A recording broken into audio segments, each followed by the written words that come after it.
More phenomena of yogi psychic breathing. 1. Thought projection. Thoughts may be projected by following the last mentioned method, distant healing, and others will feel the effect of thoughts so sent forth, it being remembered always that no evil thought can ever injure another person whose thoughts are good. Good thoughts are always positive to bad ones, and bad ones always negative to good ones.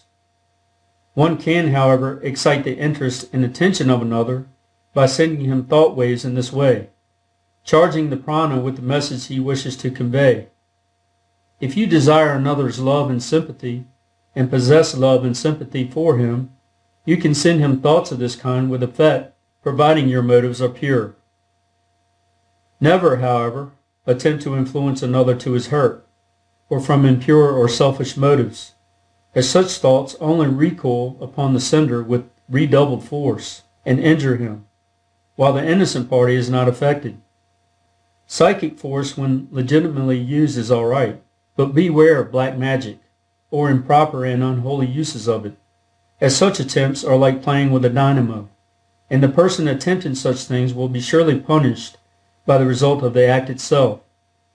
However, no person of impure motives ever acquires a great degree of psychic power, and a pure heart and mind is an invulnerable shield against improper psychic power. Keep yourself pure and nothing can hurt you. 2. Forming an aura. If you are ever in the company of persons of a low order of mind and you feel the depressing influence of their thought, breathe rhythmically a few times, thus generating an additional supply of prana, and then by means of the mental image method, surround yourself with an egg-shaped thought aura, which will protect you from the gross thought and disturbing influences of others. 3. Recharging yourself. If you feel that your vital energy is at a low ebb and that you need to store up a new supply quickly, the best plan is to place the feet close together, side by side of course, and to lock the fingers of both hands in any way that seems the most comfortable. This closes the circuit, as it were, and prevents any escape of prana through the extremities. Then breathe rhythmically a few times, and you will feel the effect of the recharging. 4. Recharging others. If some friend is deficient in vitality, you may aid him by sitting in front of him, your toes touching his, and his hand in yours. Then both breathe rhythmically, you forming the mental image of sending prana into his system, and he holding the mental image of receiving the prana.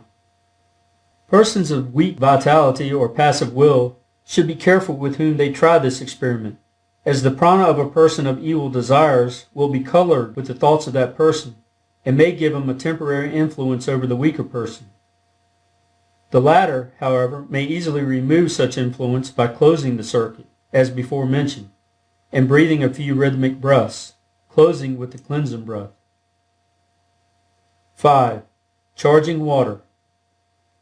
Water may be charged with prana by breathing rhythmically and holding the glass of water by the bottom in the left hand, and then gathering the fingers of the right hand together and shaking them gently over the water, as if you were shaking drops of water off of your fingertips into the glass.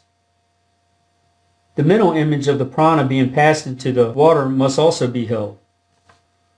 Water thus charged is found stimulating to weak or sick persons, particularly if a healing thought accompanies the mental image of the transfer of the prana. The caution given in the last exercise also applies to this one, although the danger exists only in a greatly lessened degree. 6. Acquiring mental qualities. Not only can the body be controlled by the mind under direction of the will, but the mind itself can be trained and cultivated by the exercise of the controlling will. This, which the Western world knows as mental science, etc., has proved to the West portions of that truth which the yogi has known for ages. The mere calm demand of the will accomplish wonders in this direction, but if the mental exercise is accompanied by rhythmic breathing, the effect is greatly increased. Desirable qualities may be acquired by holding the proper mental image of what is desired during rhythmic breathing. Poise and self-control, desirable qualities, increased power, etc. may be acquired in this way.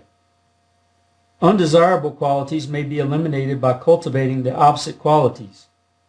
Any or all the mental science exercises, treatments, and affirmations may be used with the yogi rhythmic breath. The following is a good general exercise for the acquirement and development of desirable mental qualities. Lie in a passive attitude, or sit erect. Picture to yourself the qualities you desire to cultivate, seeing yourself as possessed of the qualities, and demanding that your mind develop the quality. Breathe rhythmically, holding the mental picture firmly. Carry the mental picture with you as much as possible, and endeavor to live up to the ideal you have set up in your mind. You will find yourself gradually growing up to your ideal. The rhythm of the breathing assists the mind in forming new combinations, and the student who has followed the Western system will find the yogi rhythmic a wonderful ally in his mental science works. 7. Acquiring physical qualities. Physical qualities may be acquired by the same methods as above mentioned in connection with mental qualities. We do not mean, of course, that short men can be made tall, or that amputated limbs may be replaced, or similar miracles. But the expression of the countenance may be changed. Courage and general physical characteristics improved by the control of the will, accompanied by rhythmic breathing. As a man thinks, so does he look, act, walk, sit, etc. Improved thinking will mean improved looks and actions. To develop any part of the body, direct the attention to it while breathing rhythmically, holding the mental picture that you are sending an increased amount of prana, or nerve force, to the part, and thus increasing its vitality and developing it. This plan applies equally well to any part of the body which you wish to develop. Many Western athletes use a modification of this plan in their exercises. The student who has followed our instructions so far will readily understand how to apply the yogi principles to the above work. The general rule of exercise is the same as in the preceding exercise, acquiring mental qualities. We have touched upon the subject of the cure of physical ailments in preceding pages. 8. Controlling the emotions. The undesirable emotions, such as fear, worry, anxiety, hate, anger, jealousy, envy, melancholy, excitement, grief, etc., are amenable to the control of the will, and the will is enabled to operate more easily in such cases if rhythmic breathing is practiced while a student is willing. The following exercise has been found most effective by the yogi students, although the advanced yogi has but little need of it, as he has long since gotten rid of these undesirable mental qualities by growing spiritually beyond them. The yogi student, however, finds the exercise a great help to him while he is growing. Breathe rhythmically, concentrating the attention upon the solar plexus and sending to it the mental command, "Get out." Send the mental command firmly, just as you begin to exhale, and form the mental picture of the undesirable emotions being carried away with the exhaled breath. Repeat 7 times, and finish with the cleansing breath, and then see how good you feel. The mental command must be given in earnest, as trifling will not do the work. 9. Transmutation of the reproductive energy. The yogis possess great knowledge regarding the use and abuse of the reproductive principle in both sexes. Some hints of this esoteric knowledge have filtered out and have been used by Western writers on the subject, and much good has been accomplished in this way. In this little book, we cannot do more than touch upon the subject, and omitting all except a bare mention of theory. We will give a practical breathing exercise whereby the student will be enabled to transmute the reproductive energy into vitality for the entire system, instead of dissipating and wasting it in lustful indulgences in or out of the marriage relations. The reproductive energy is creative energy and may be taken up by the system and transmuted into strength and vitality, thus serving the purpose of regeneration instead of generation. If the young men of the Western world understood these underlying principles, they would be saved much misery and unhappiness in after years. and would be stronger mentally, morally, and physically. This transmutation of the reproductive energy gives great vitality to those practicing it. They will be filled with great vital force, which will radiate from them and will manifest in what has been called personal magnetism. The energy, thus transmuted, may be turned into new channels and used to great advantage. Nature has condensed one of its most powerful manifestations of prana into reproductive energy, as its purpose is to create. The greatest amount of vital force is concentrated in the smallest area. The reproductive organism is the most powerful storage battery in animal life, and its force can be drawn upward and used, as well as expended in the ordinary functions of reproduction, or wasted in riotous lusts. The majority of our students know something of the theories of regeneration, and we can do little more than to state the above facts, without attempting to prove them. The yogi exercise for transmuting reproductive energy is simple. It is coupled with rhythmic breathing and can be easily performed. It may be practiced at any time, but is especially recommended when one feels the instinct most strongly, at which time the reproductive energy is manifesting and may be most easily transmuted for regenerative purposes. The exercise is as follows. Keep the mind fixed on the idea of energy and away from ordinary sexual thoughts or imaginings. If these thoughts come into the mind, do not be discouraged, but regard them as manifestations of a force which you intend using for the purposes of strengthening the body and mind. Lie passively or sit erect, and fix your mind on the idea of drawing the reproductive energy upward to the solar plexus, where it will be transmuted and stored away as a reserve force of vital energy. Then breathe rhythmically, forming the mental image of drawing up the reproductive energy with each inhalation. With each inhalation, make a command of the will that the energy be drawn upward from the reproductive organization to the solar plexus. If the rhythm is fairly established and the mental image is clear, you will be conscious of the upward passage of the energy and will feel its stimulating effect. If you desire an increase in mental force, you may draw it up to the brain instead of to the solar plexus by giving the mental command and holding the mental image of the transmission to the brain. The man or woman doing mental creative work or bodily creative work will be able to use this creative energy in their work by following the above exercise, drawing up the energy with the inhalation and sending it forth with the exhalation. In this last form of exercise, only such portions as are needed in the work will pass into the work being done, the balance remaining stored up in the solar plexus. You will understand, of course, that it is not the reproductive fluids which are drawn up and used, but the etheric energy which animates the latter, the soul of the reproductive organ, as it were.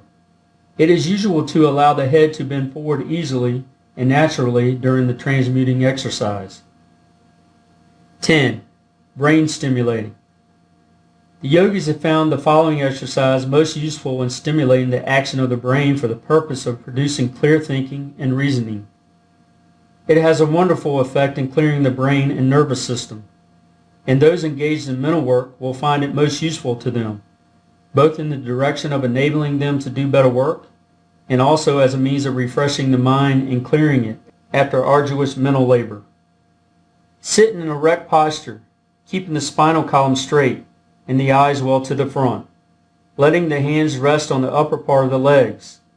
Breathe rhythmically, but instead of breathing through both nostrils, as in the ordinary exercises, press the left nostril closed with the thumb and inhale through the right nostril. Then remove the thumb and close the right nostril with the finger, and then exhale through the left nostril. Then, without changing the fingers, inhale through the left nostril, and changing fingers, exhale through the right. Then inhale through right and exhale through left, and so on, alternating nostrils as above mentioned, closing the unused nostril with the thumb or forefinger. This is one of the oldest forms of yogi breathing, and is quite important and valuable, and is well worthy of acquirement. But it is quite amusing to the yogis to know that to the Western world this method is often held out as being the whole secret of yogi breathing. To the minds of many Western readers, yogi breathing suggests nothing more than a picture of a Hindu sitting erect and alternating nostrils in the act of breathing. Only this and nothing more. We trust that this little work will open the eyes of the Western world to the great possibilities of yogi breathing and the numerous methods whereby it may be employed. 11. The Grand Yogi Psychic Breath. The yogis have a favorite form of psychic breathing which they practice occasionally, to which has been given a Sanskrit term of which the above is a general equivalent. We have given it last, as it requires practice on the part of the student in the line of rhythmic breathing and mental imagery, which he has now acquired by means of the preceding exercises. The general principles of the grand breath may be summed up in the old Hindu saying, "Blessed is the yogi who can breathe through his bones." This exercise will fill the entire system with prana, and the student will emerge from it with every bone, muscle, nerve, cell, tissue, organ, and part energized and attuned by the prana and the rhythm of the breath. It is a general house cleaning of the system, and he who practices it carefully will feel as if he had been given a new body, freshly created, from the crown of his head to the tips of his toes. We will let the exercise speak for itself. 1. Lie in a relaxed position, at perfect ease. 2. Breathe rhythmically until the rhythm is perfectly established. 3. Then, inhaling and exhaling, form the mental image of the breath being drawn up through the bones of the legs, and then forced out through them, then through the bones of the arms, then through the top of the skull, then through the stomach, then through the reproductive region, then as if it were traveling upward and downward along the spinal column, and then as if the breath were being inhaled and exhaled through every pore of the skin, the whole body being filled with prana and life. 4. Then, breathing rhythmically, send the current of prana to the 7 vital centers, in turn as follows, using the mental picture as in previous exercises. A. To the forehead, B. To the back of the head, C. To the base of the brain, D. To the solar plexus, E. To the sacral region, lower part of the spine, F. To the region of the navel, G. To the reproductive region. Finish by sweeping the current of prana to and fro from head to feet several times. 5. Finish with cleansing breath. End of chapter 15.